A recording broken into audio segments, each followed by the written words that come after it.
guys, so today I'm going to be explaining how I made my Daenerys Targaryen dress that I wore for Comic Con. I was actually on a panel that day about costumes and cosplay, so it felt appropriate that I was dressed up as Daenerys Targaryen. I didn't have the very long blonde, white blonde hair, but I was wearing the beautiful dress that Daenerys wears in season 2 when she's in Quarth, and I also took along a little pet dragon as well to make sure that people knew exactly what I was like. This is a costume that is more inspired by and is a kind of more the essence of the character and the essence of the dress that she was wearing, not exactly an exact replica. However, there are parts with this that you can definitely take on and basically take it one step further. So there are elements that you can sort of build on for this, but this kind of gives you an idea of a really easy way to make Daenerys Targaryen dress, as the costumes in Game of Thrones are very detailed and very complex, and it's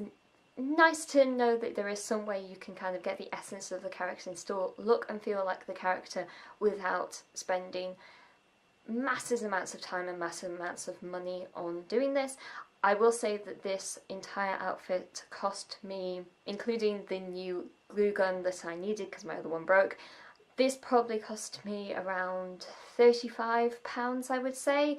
If you already had a glue gun, I would suspect that it would be around £20. To start off with the actual dress, when I bought this dress from New Look, it was a kind of a pinky colour and it had all these ruffles down the side of it. Basically, I cut all those ruffles and all those extra bits off, and I also dyed the fabric as well to a beautiful blue shade, which is more appropriate.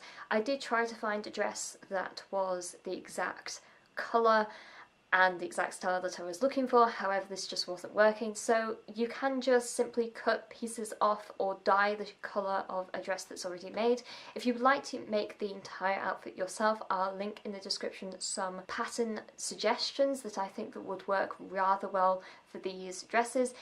There is also one dress pattern that is for this particular outfit that you could use yourself. However, making dress patterns, if you include the price of the materials and the actual pattern itself, can be very expensive and can be around £60. I remember paying for one dress pattern plus the fabric that I need to use to make the dress. However, this dress from New Look, which I got on sale so probably isn't available anymore, this was around £12 plus shipping. To get the gorgeous gold, it was very simple. It was gold fabric paint and a sponge, and just simply sponging it all on. There's probably no better way of doing this because it means you get quite a really nice irregular design and pattern on your dress, like it's very similar to the dress that she's actually wearing. The most prominent part of the dress is, of course, this band around her waist.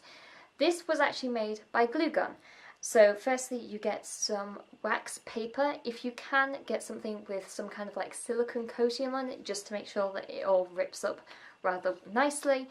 And you just simply draw out a pattern and glue gun it on. And it basically makes a plastic version that is bendable, it's flexible, so it can easily fit to your body. It is a great solution to this. The only thing to keep in mind is to make sure that down each side you have a couple of loops, because this is where you're going to be attaching with some ribbon to attach it at the back. I attached it with ribbon just because I thought that that personally looked quite nice, having a little bit of gold ribbon that kind of ties everything together. I did paint this using nail varnish, however, doing this now and seeing how it looks like after an entire day at Comic Con, and I also wore this to the YouTube Space Halloween party, I do think that for one, you need to make sure that the actual loops are much thicker. Bits in between are around a centimetre.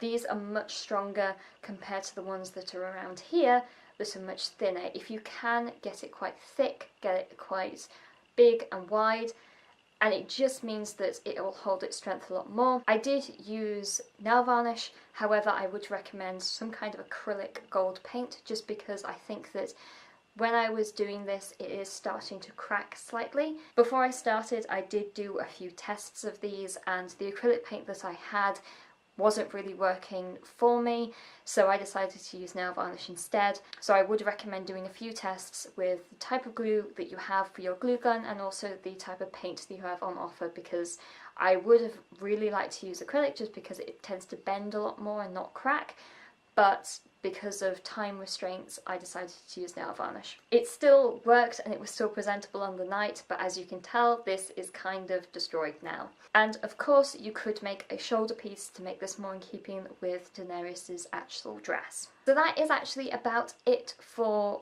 the costume, because it is very simple, 2 pieces. However, it looks quite impressive because it's something as memorable as this, but also the blue long dress with the gold. Again, this is more an essence of a character's dress, not necessarily an exact replica. You could still use my method and make it more exact. You could even go so far as trying to figure out exactly how this detailing physically looks and make it exactly the same and with exactly the same types of colours and everything else. But to be honest with you, I think that it still works no matter what. People still understand who you are. I would recommend a blonde wig, however, and carrying around a little dragon as well is brilliant as well. I hope you guys like this tutorial. I know it's been a very long while since I've done a cosplay tutorial on this channel, but I hope you guys have a nice day and I shall talk to you later. Bye!